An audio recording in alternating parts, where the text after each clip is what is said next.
అందరికీ నమస్కారం. మొత్తానికి నిజాన్ని నిర్భయంగా మాట్లాడినందుకు గాను ఆమె రష్మిని భయపెట్టారు. ఎంతకంటే నిన్న ఆమె పెట్టిన కొన్ని పోస్టులు డిలీట్ అయ్యాయి. మేబీ ఆమె డిలీట్ చేసిందా లేదా ట్విట్టర్లో పెట్టింది కాబట్టి గ్రోకు వాళ్ళు ఆపారా తెలియదు. బట్ మరలా చెప్తున్నా, నిజానికి శత్రువులు ఎక్కువ, అబద్ధానికి అభిమానులు ఎక్కువ. Mark my word, okay? నిజానికి శత్రువులు ఎక్కువ, అబద్ధానికి అభిమానులు ఎక్కువ. అలాగే తప్పుకి సంబంధించి సూపర్ అనే వాళ్ళు ఎక్కువ ఉంటారు, ఒప్పుకి సంబంధించి సర్లే అనేవాళ్ళు కూడా ఉంటారు.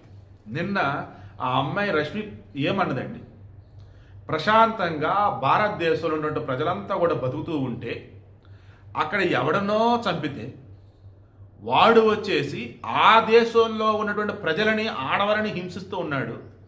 అటువంటి వాడు చేస్తే అక్కడ ప్రజలంతా సెలబ్రేట్ చేసుకుంటూ ఉంటే వాడు అక్కడ చేస్తే ఇక్కడ మనోళ్ళ నిరసనలు ఏంటి, ర్యాలీలు ఏంటి, ఏం చేస్తున్నారు మీరు? ఇది రాడికల్ ఇస్లామిజం కాదా? దానిని ఇక్కడ ప్రోత్సహించాల్సిన అవసరం లేదు కదా.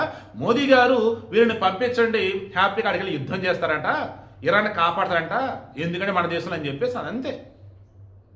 అందులో ఏం తప్పు ఉంది? నేను అసదుద్దీన్ ఓవైసీని మన గోషామహల్ ఎమ్మెల్యే రాజ్నాథ్ ఏం పేరు ఆయన పేరు రాజాసింగ్ భలే కౌంటర్ వేశాడు. అసలు ఆపరేషన్ సింధూర్ సమయంలో పాకిస్తాన్ సపోర్ట్ ఇచ్చాడు Khamenei. And Jammu and Kashmir విషయంలో మన భారతదేశం చట్టబద్ధంగా పోతే తప్పు చేసిన భారతదేశం అని చెప్పి హడావుడి చేసాడు ఖమేని. అటువంటి వాటికి సపోర్ట్ ఇస్తావంటే ఓవేసీ నువ్వు అల్లాడిపోతున్నావు. సరే ఫ్లైట్ టికెట్ నేను ఇస్తా, ఫ్లైట్ని అరేంజ్ చేస్తా, వెళ్ళి ఇరాన్ వెళ్ళి యుద్ధం చేయి అన్నాడు. నేను కూడా అదే చెప్తున్నానండి. అరే మన దేశానికి సంబంధించి శత్రు దేశాలు ఉన్న పాకిస్తాన్ మనకు దిక్కుమల దేశాలు సపోర్ట్ చూడ ఇరాను. మన దేశంలో అంతర్భాగం ఉన్నటువంటి జమ్మూ అండ్ కాశ్మీర్ విషయంలో నానా ఓవరాక్షన్ చేసింది ఆ ఖమేని. అటువంటి వాడు ఈరోజు చనిపోతే అసలు మనోళ్ళు ఎందుకు నిరసన తెలియజేస్తున్నారు? ఇరాన్లో వాళ్ళు సంబరాలు చేసుకుంటే మనోళ్ళు గుండెలు పాదుకుంటున్నారు. ప్రశాంతంగా భారతదేశం కనిపిస్తుంటే ప్రపంచానికి ఈరోజు అది ఖమేని గడి చేస్తే భారతదేశం ఇరాక్ ర్యాలీ లేటర్ నిరసన లేటర్ పరుగు పోయేది మందా ఎవడిది? ఆలోచించండి.